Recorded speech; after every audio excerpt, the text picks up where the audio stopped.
यह जानना कि आपकी वजह से किसी एक व्यक्ति की भी जिंदगी आसान हुई है, यही सफलता है। यह जानना कि आपकी वजह से किसी एक व्यक्ति की भी जिंदगी आसान हुई है, यही सफलता है। Ralph Waldo Emerson. जीवन की लंबाई नहीं, गहराई मायने रखती है। Ralph Waldo Emerson. आज हम पढ़ेंगे the nation builder. The nation builder को कंपोज किया है रैल्फ वाल्डो एमर्सन ने। तो चलिए सबसे पहले हम रैल्फ वाल्डो एमर्सन के बारे में जानते हैं। रैल्फ वाल्डो एमर्सन अमेरिकी राइटर, लेक्चरर, पोएट और एसिस्ट तथा फिलोसोफर थे। रैल्फ वाल्डो एमर्सन जो यूरोपीय विचारों से विशिष्ट रूप से प्रभावित थे, जिनका जन्म 25 मई 1803 में बोस्टन में हुआ था, जिन्हें अमेरिकी नवजागरण का प्रवर्तक माना जाता है और जिनकी दार्शनिकता के मुख्य आधार प्लेटो, कॉलरिज, स्वेडेनबोर्ग और वर्ड्सवर्थ आदि तथा चीनी, ईरानी और भारतीय लेखक थे।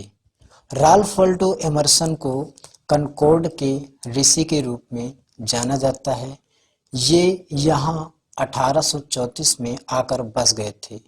इनके लेखन को 19वीं शताब्दी के अमेरिकी साहित्य, धर्म और विचार के प्रमुख दस्तावेज माना जाता है। 27 अप्रैल 1882 कनकॉर्ड में ही इनका देहांत हो गया और ये इस संसार को छोड़ के चले गए। इन्होंने पोएम, ऐसे और बहुत सारी बुक्स लिखी। उनमें से कुछ बुक्स मैं आप लोगों को बताता हूँ, जैसे self reliance, nature, the conduct of life, the American scholar, the oversold, the essay of Ralph Waldo, new England, reformers, Brahma. ये तो था पोएट के बारे में। चलिए अब जानते हैं पोएम के बारे में। आज जो हमारी पोएम है वह पोएम क्लास 10th की चौथी पोएम है, the nation builder. The nation, nation means होता है राष्ट्र और बिल्डर मीन्स होता है बनाने वाला। तो यहाँ पे हो गया राष्ट्र बनाने वाला, अर्थात राष्ट्र के निर्माता। तो चलिए पोएम के बारे में जानते हैं। यहाँ पे कवि जो है, पोएट जो है, वो बताते हैं कि यदि किसी एक देश को महान या शक्तिशाली बनाना हो तो सबसे महत्वपूर्ण योगदान किसका होता है? धन दौलत, संपत्ति या फिर किसी अन्य का बहुत महत्व होता है या महत्व होता है। ठीक है, तो चलिए देखते हैं। इस कविता में इस भ्रम का खंडन करते हुए कवि कहते हैं कि किसी देश को महान वहाँ के विद्वान, ईमानदार, कर्मठ, साहसी और सच्चे लोग ही बनाते हैं। सच्चे अर्थों में वही देश के राष्ट्र निर्माता होते हैं, या हम कह दें सच्चे अर्थों में वही राष्ट्र निर्माता होते हैं, वही देश के निर्माता होते हैं, न कि धन दौलत, संपत्ति या वहाँ के आलसी, निकम्मे, मूर्ख, झूठे, बेईमान और डरपोक लोग। कवि का कहने का तात्पर्य है, यदि किसी देश को महान या शक्तिशाली बनाना है तो यह काम वहाँ के नागरिक कर सकते हैं। वहाँ के नागरिक ही उस देश को महान और शक्तिशाली बना सकते हैं। ऐसा नहीं है कि किसी देश में बहुत ज़्यादा धन दौलत संपत्ति आ जाने से वह देश महान या शक्तिशाली बन जाता है। तो चलिए इस पोएम को हम पढ़ते हैं और जानते हैं।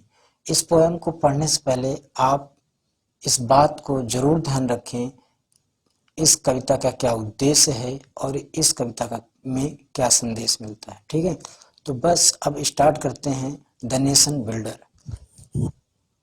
एक बात और आप ध्यान दीजिएगा, इस पोएम में यह बताया गया है कि एक देश को महान और शक्तिशाली कैसे बनाया जा सकता है। ठीक है, और इसमें महत्वपूर्ण योगदान किसका होता है, ये इस पूरी कविता का जो है सार है। चलिए स्टार्ट करते हैं और इस पोएम को लाइन बाय लाइन पढ़ते हैं।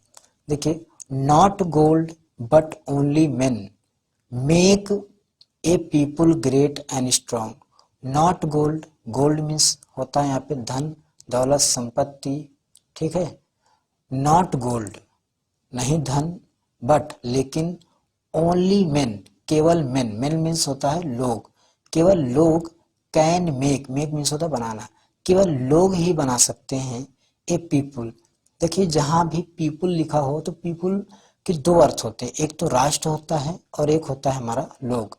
यदि इसका अर्थ राष्ट्र है तो इसमें आर्टिकल जरूर लगा होगा, ठीक है, नहीं तो फिर पीपुल्स लिखा होगा। लेकिन अगर इसका अर्थ लोग है तो इसमें ना तो आर्टिकल लगा होगा ना कभी फिर पीपुल्स लिखा होगा। तो यहाँ पे ए आर्टिकल लगा हुआ है तो यहाँ पे राष्ट्र का अर्थ रखता है पीपुल, ठीक है।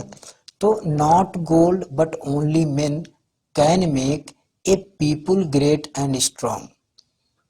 नॉट गोल्ड, गोल्ड नहीं, धन नहीं, संपत्ति नहीं, बट ओनली मेन, लेकिन केवल लोग, कैन मेक बना सकते हैं, ए पीपुल एक देश को, ग्रेट महान, एंड स्ट्रॉन्ग मजबूत। लोग धन या दौलत नहीं, केवल लोग ही क्या कर सकते हैं, एक पीपुल को, एक राष्ट्र को, एक देश को ग्रेट महान और स्ट्रॉन्ग और मजबूत बना सकते हैं।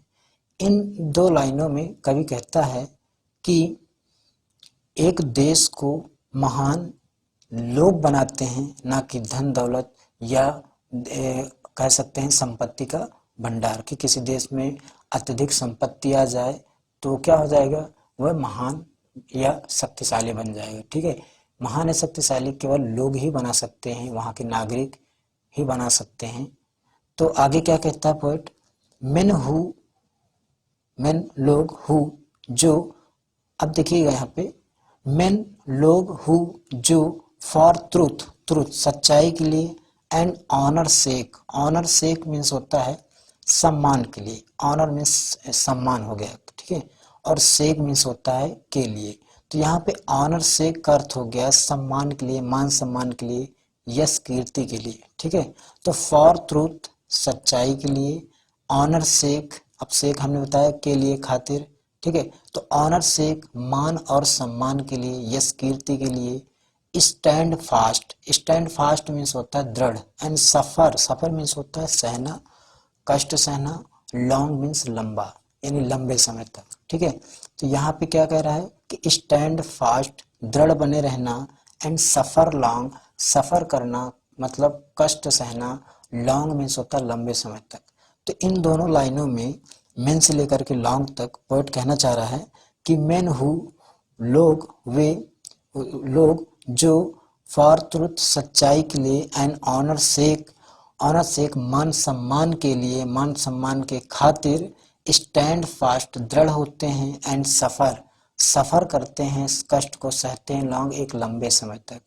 जो लोग सच्चाई और मान सम्मान के लिए स्थिर बने रहते हैं और क्या करते हैं, कष्टों को एक लंबे समय तक सहन करते हैं, ठीक है। ब्रेव मैन, ब्रेव मैन बहादुर व्यक्ति या बहादुर लोग, हु वर्क, हु जो वर्क कार्य करते हैं, व्हाइल जबकि, अदर्स स्लीप, अदर्स का मतलब यहाँ पे है जो बहादुर नहीं है, मतलब निकम्मे लोग, आलसी लोग, ठीक है। तो ब्रेव मीन बहादुर लोग क्या करते हैं, हु जो वर्क करते हैं, व्हाइल जबकि, अदर स्लीप जो निकम्मे लोग होते हैं, आलसी लोग होते हैं, उस समय क्या कर रहे होते हैं, सो रहे होते हैं, ठीक है। जब बहादुर लोग कार्य कर रहे होते हैं तो निकम्मे और आलसी लोग उस समय सो रहे होते हैं। Who dare while other fly, who देखो, हु डेयर जो डेयर साहस कर रहे होते हैं, यहाँ पे हु आया है ब्रेव बहादुर लोगों के लिए, डेयर साहस कर रहे होते हैं, व्हाइल जबकि, other fly, other fly, fly means होता है भाग जाना, वो भी डर के। देखो जब एक बहादुर व्यक्ति डेयर साहस कर रहे होते हैं, ठीक है, उसी समय जो डरपोक व्यक्ति होते हैं वो क्या हो जाते हैं, फ्लाई हो जाते हैं, मतलब डर करके भाग जाते हैं। They build a nation pillars deep, they, अब यहाँ पे दे जो आया है किसके लिए आया, पहले आप इसको समझिए। दे जो प्रोनाउन आया है ये आया है विद्वान, ईमानदार, कर्मठ, साहसी और सच्चे लोग।